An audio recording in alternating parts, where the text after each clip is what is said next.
Carlton, I picture an assassin. Some guy's like, we need to get this guy. And the assassin's like, what's he allergic to? He's like, literally anything. Just sneak some cockroaches in his food. Went into this allergy center and basically they laid me down on a bed, cleaned my back off, and they poked my back with a bunch of little needles. Because he's John Selmeyer. Welcome everyone to Because I'm John Selmeyer. I am joined here by my brother-in-law, Carlton. Hello, Carlton. Hey, Johnny. Are you willing to time travel with me right now? Let's do it. I'm going to take you back to January 30th, 2024. Do you know where I'm going with this? I have no idea. I had sent you this video, and I'm showing Carlton a video of a man pulling a bone out of a burrito, and the guy is going to show the inside of a burrito. It's a whole bunch of meat, cheese, sour cream, just gluttonous galore, essentially inside. Do you remember what I had attached with this message when I sent it to you? I don't remember. I had sent to you, I took a screenshot of it. I said, if you ate this, I think you die. So I thought I'd start the episode with that. Today, we're going to talk about Carlton's food journey. Is food allergies the appropriate term? Yeah, I guess so. Okay, we're going to talk about food allergies. But first, I know you are an engineer and you have peculiar prototypes. Yep. Do you want to plug Peculiar Prototypes, what it is, what you do? Yeah, so basically I'm an engineer by heart. I grew up taking everything apart, got better at putting it together as I got older, just understanding how things work, how to fix things, how to make things. And so I've always had lots of ideas and have a lot of friends that turn to me for ideas and help doing things, solving problems, figuring out how to go about doing something. I've been in construction the last couple of years and decided the last year or so to get into prototyping and being able to help other people bring their ideas to fruition and create things that they have in their mind and don't know how to go about making something tangible. Yeah, and if you want to see some examples of what he's talking about, you do have an Instagram. I do. You have a Facebook page too, right? Yep, Instagram and Facebook. And I follow you on both. You have some super awesome inventions. You all should follow his pages and just check out some of the things he's doing. I saw in one of them, you had comically put on, are they claws? Is that what it was? Lobster claws. Lobster claws. But those were a Christmas present this last year that I forgot were on my wish list, and it was a nice, pleasant surprise. And I wanted to do something peculiar with them, so I decided to basically show off my skills that I can do hard things with lobster claws on. I like that. Okay. No, that's awesome. You know how Peculiar, Missouri got its name, by the way? You told me a while ago, but share with me again, Johnny. I will share it for the listeners. The person naming the town was writing to Jefferson City, and they said, what do you want the name to be? And the person was like, something peculiar. They were like, something strange. And the person just wrote peculiar. They were like, I don't want to do this BS paperwork. Let's just call it Peculiar. So yeah, that's how it got its name. Simplicity. Yep. I love the town. It is peculiar, but it is little and homey. Yes. Yeah, for sure. Today, we're diving into the world of dietary restrictions and how they impact daily life. My brother-in-law, Carlton, has a unique experience navigating food due to some allergies. I thought first we could talk about maybe some of your early experiences with food.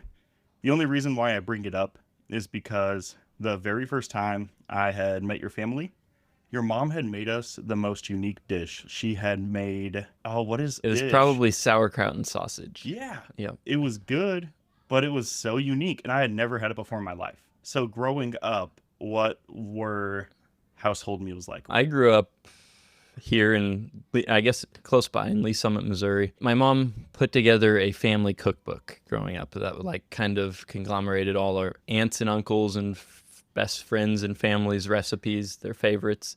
My mom used calligraphy for the whole book and put it together, had us help her bind them, and then sent them out to all the friends and family, so they all had a copy. Wow. And, child labor.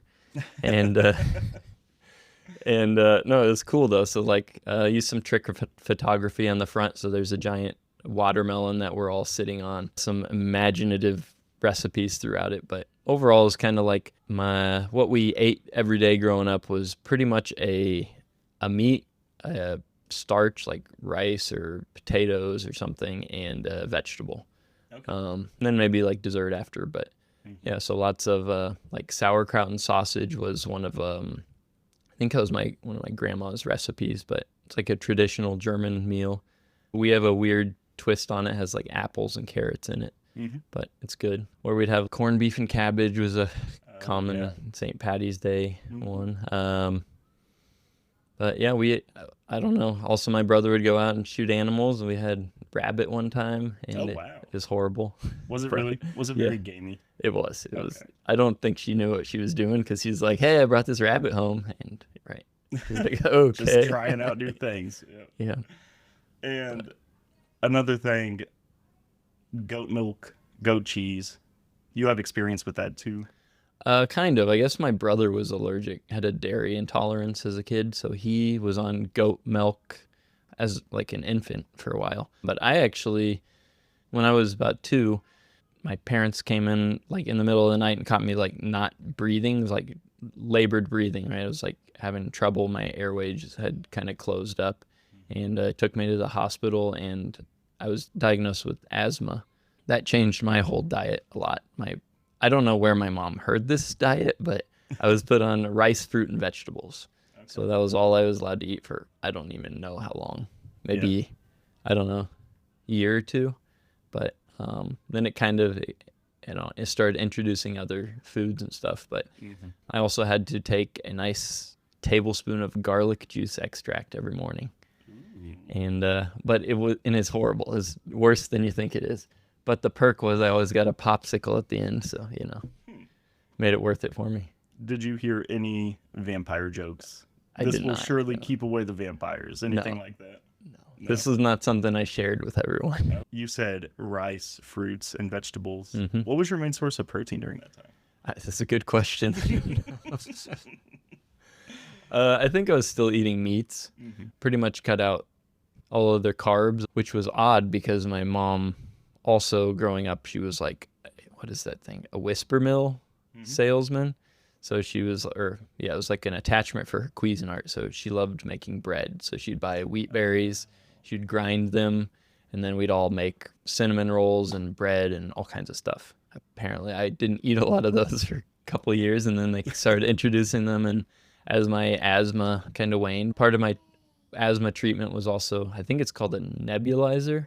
I had to go take like basically a vapor breathing treatment every night, or maybe it was like 2 to 3 times a day at first, and then it went down to 1 time a night.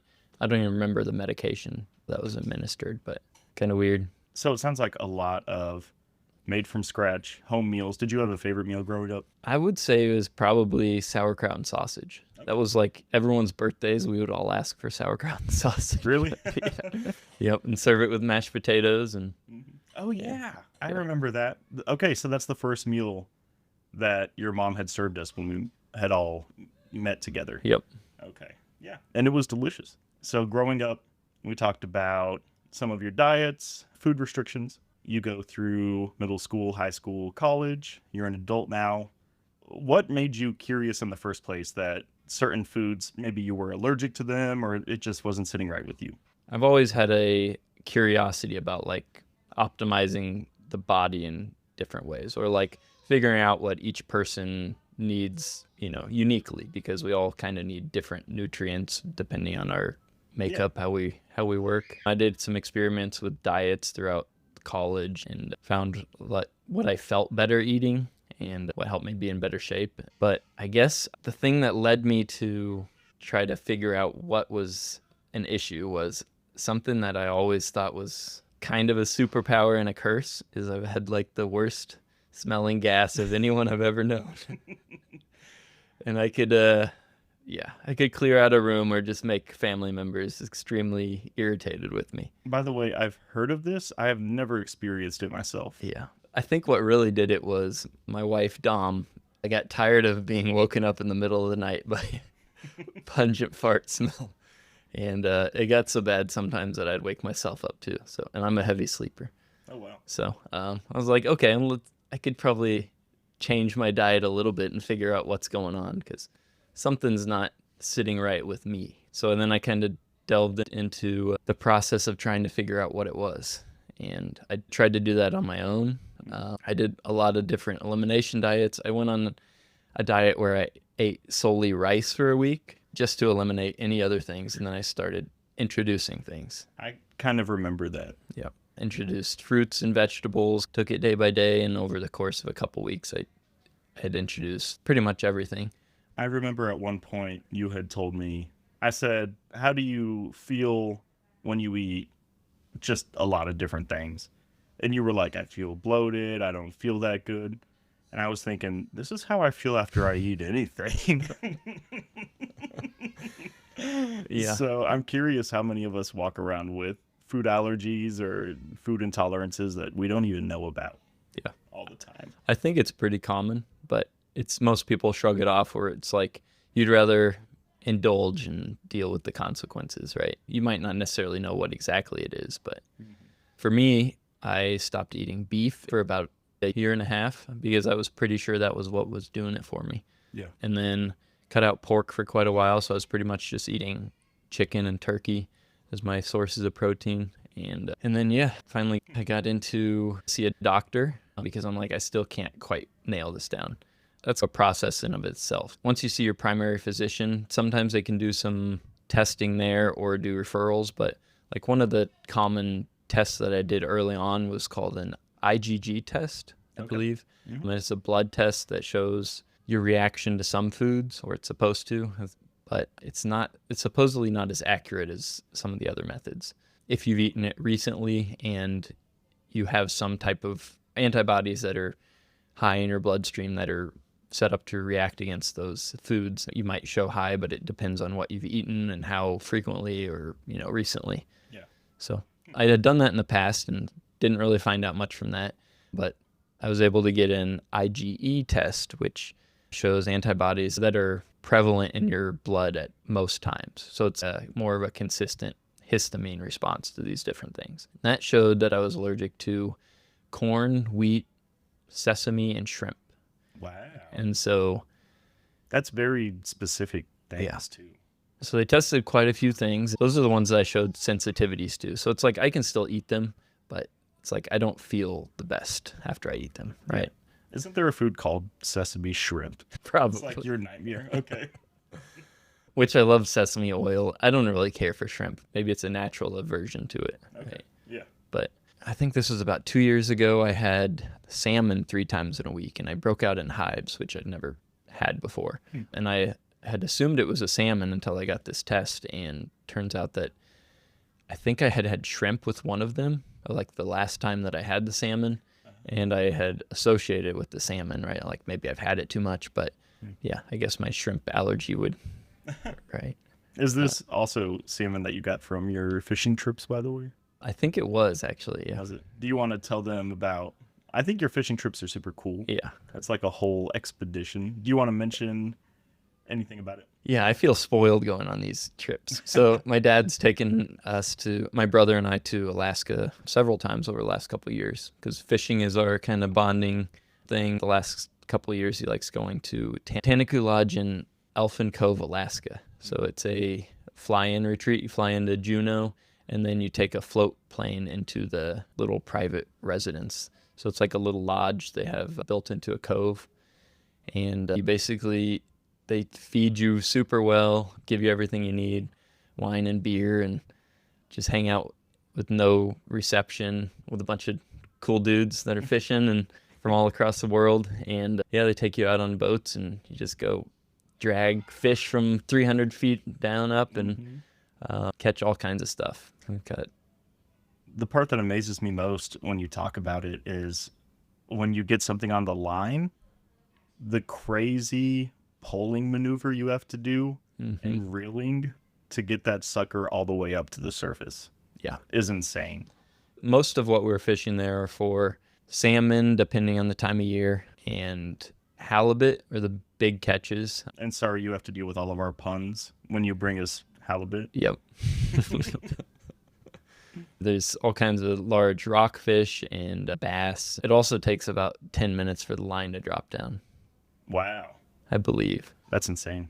So you had salmon 3 times in 1 week. Yep. And then you realized you had shrimp with the salmon one of the times. Did you speak with a doctor after that? I did not. I guess that was shortly before I started this expedition into figuring out what it was. Now, I see you have this envelope in front of you, Carlton. Is this the more hardcore test? It is. So what is that? What is the name of that test and what was that process like? After I got the results of the IgE test, got some other tests that the doctor recommended. So I am 36 now. She was like, oh, you want to opt to figure out if you have any issues in your digestive system. So I'm like, sure, I don't mind. Why not? So yeah, made an appointment for a colonoscopy and a upper endoscopy. Basically, they did an upper scope and a lower scope.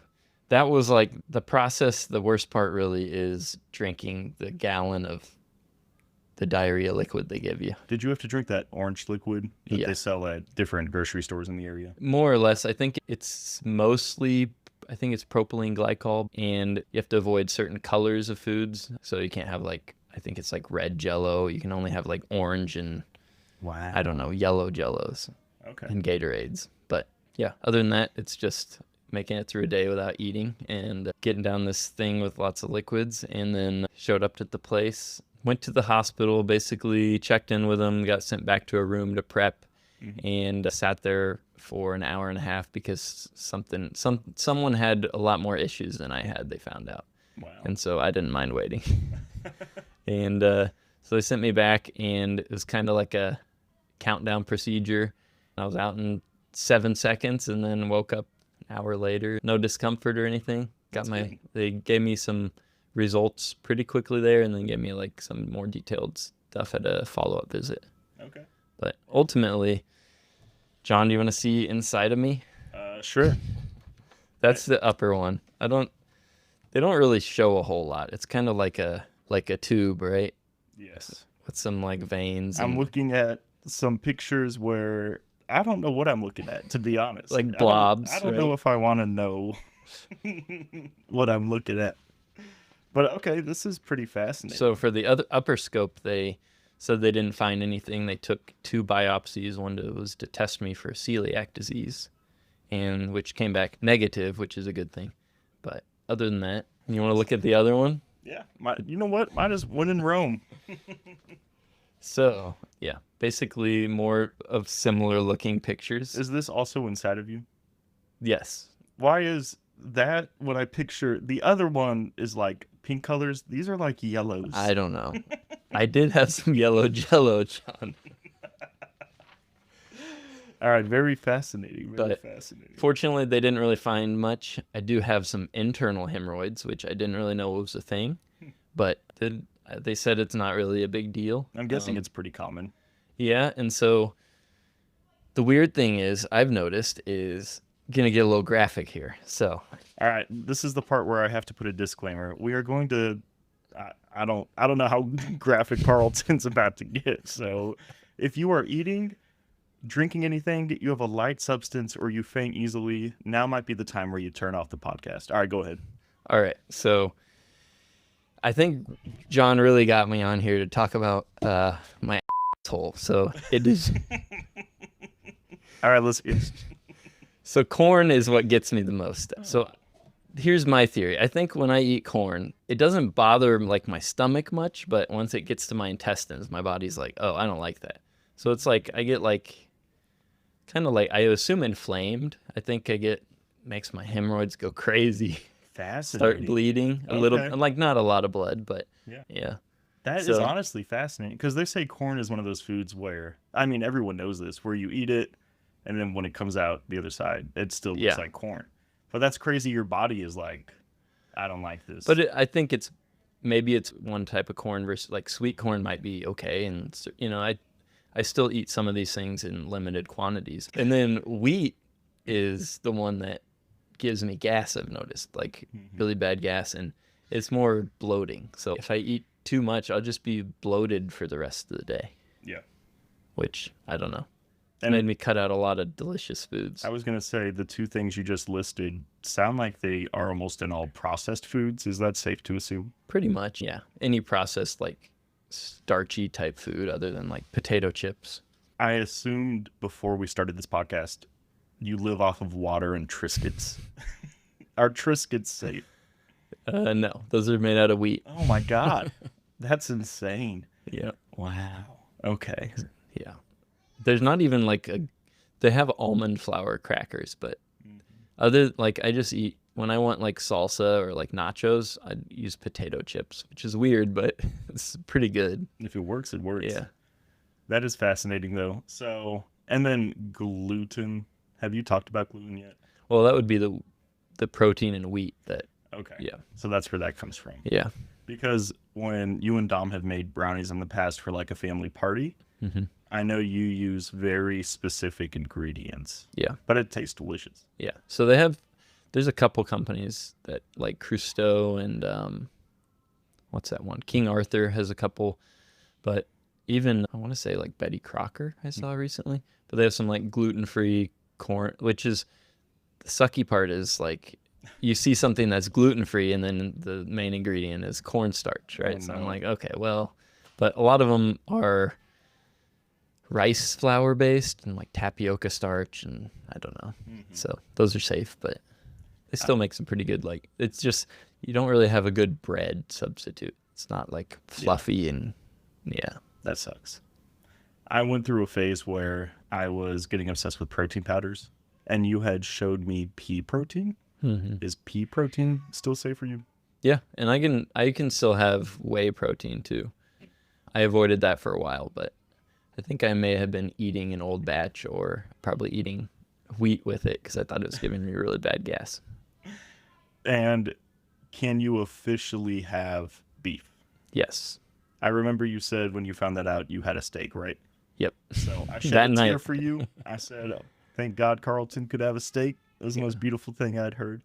I thought I got some weird beef parasite in Turks and Caicos. And so that was like that was around 2020 was kind of the onset of my major symptoms or like where they kind of worsened. Yeah. I have a distant family member who was one of those people who was bit by a mosquito and now they can't have beef or they're like allergic to it or something. It's one out of every whatever people. But crazy stuff can happen any moment to anyone. It's just insane. Yeah.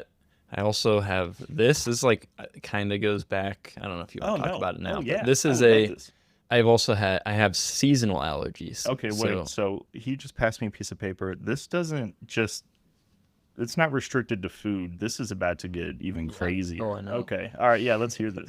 Okay, so I don't remember why I think my allergies were especially bad that year. That was about 2014 when I went and did a skin allergy test. So I'd done one as a kid, and I think that was probably after determining I had asthma. But I wanted to go in again because, I don't know, I'm super allergic to poison ivy, and I get it like every year. It's super annoying. I get it too. Yeah. And then like there's certain times of the year, like my dad tells me he's allergic to ragweed. So when that's flowering, that gets me too. So I was like, I want to figure out what I can do about this. He does shots. I don't necessarily want to do steroid shots, but I've taken Claritin and Zyrtec most of my life. I went into this allergy center and basically they laid me down on the bed, cleaned my back off, and they poked my back with a bunch of little needles. So Oh my God. as a kid, I remember when I did it, they left like little acupuncture needles in my back, and I had like 40 sticking in there. But this time they they just had these little plastic little handles with a small little needle on the end. So they dip each one in these different liquids, and they poke your back in a labeled order on your back. Wow. And so they test all these different allergens. They have a control where they show like a saline and then a histamine to kind of like show a baseline of how big of a welt it leaves on your back. They trusted me. I'm pretty much allergic to like 80% of the stuff they tested me for. So like all the tree pollens, a bunch of grasses, types of grass like Timothy and Bermuda bluegrass, pretty much all the weeds, Russian thistle and pigweed. Bunch of ones I don't know, but ragweed is the worst on there. That tracks with what my dad said. And then only a couple types of mold and other odd ones that I don't really know what they are. And then cockroaches for whatever reason. I don't know why that's on there, but it's, one of the common contactants. So okay, we'll make sure we don't get the bearded dragon. That's one of the things we can feed him, actually. Oh, really? So I'll make sure we. I mean, I think I'm safe unless I'm probably like surrounded by cockroaches. And then I noticed, why is banana circled? I don't know that actually. Okay. But oddly enough, like growing up, there's a couple like fruits mostly that make my throat tickle, like cantaloupe that gets me, and bananas used to, but not so much anymore. I assume that's some small allergic reaction. So I found out I might be allergic to pineapple because I was talking to someone and I said, doesn't it suck every time we eat pineapple, like your mouth burns and your tongue gets swollen? And they were like, John, that is not supposed to happen. And I'm like, oh, my whole life that's been happening. So it's one of those things where you don't know until someone points out the obvious and you're like, oh. Yeah. Makes sense. Carlton, I picture an assassin. Some guy's like, we need to get this guy. And the assassin's like, what's he allergic to? He's like, literally anything. Just sneak some cockroaches in his food. So Russian thistle pollen. No, I appreciate you sharing all of this information. I mean, I find it fascinating. And hopefully someone listening, if something is bringing them discomfort, maybe they don't put together the fact, oh, I could be allergic to this. So I think it's important for people to know. It is. Yeah. Like I know someone well that they've lived the majority of their life with, we call it XBS. It's explosive bowel syndrome, just constant diarrhea in them. You know, and my thought is like, you're probably eating something that your body doesn't like, right? But it's up to you if you want to do something about it. Yeah. And connect the dots. Yeah. Makes sense. But it's not always easy or intuitive because it's hard to figure these things out. Our kids also have food allergies, or actually, so my son Ben, there was a while where we had adopted 2 cats, and out of nowhere, Ben started turning red, getting itchy, and it was only when he was around these cats. And it was very specific, but around other cats, he's been fine. So it's just so random that you don't know who's going to be allergic to what. You know, I didn't know if you wanted to talk about your little one being allergic to peanuts right now. And I just picture the pantries at your house are pretty bare. I just don't know. I literally can't comprehend what they look like. What do you buy for groceries? That's a good question. So lots of fruits, vegetables, potatoes, sweet potatoes, and like there's some gluten-free bread that we get, which is okay. It's just like, and I used to eat it with peanut butter and jelly sandwiches, but with my daughter's recent peanut allergy, that's a no-go. Dom got me some soybean butter. I don't know. But have you tried it yet? I do you have a desire to I licked a little bit and it didn't do it for me. Nutella, is that something that can be around your kiddo? I believe, well, we need to figure that out. Okay. So I believe Nutella is macadamia nut. Honestly, I have no idea. It's from a tree nut. Or is it hazelnut, right? Maybe? It's from a hazelnut tree. Spread. And it's crazy to think peanuts are in so much stuff that you don't even realize. As a society, we've become so accustomed to eating things that it's a main ingredient, but we just forgot.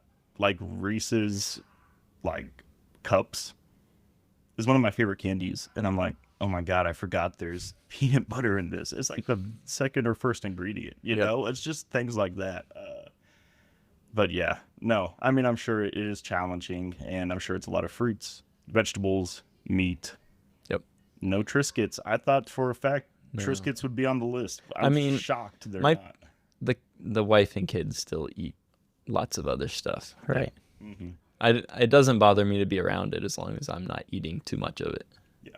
But ever Okay. since the peanut butter and possible, like just wanting to worry about any possible nuts, just got them all out temporarily till we figure a little bit more out.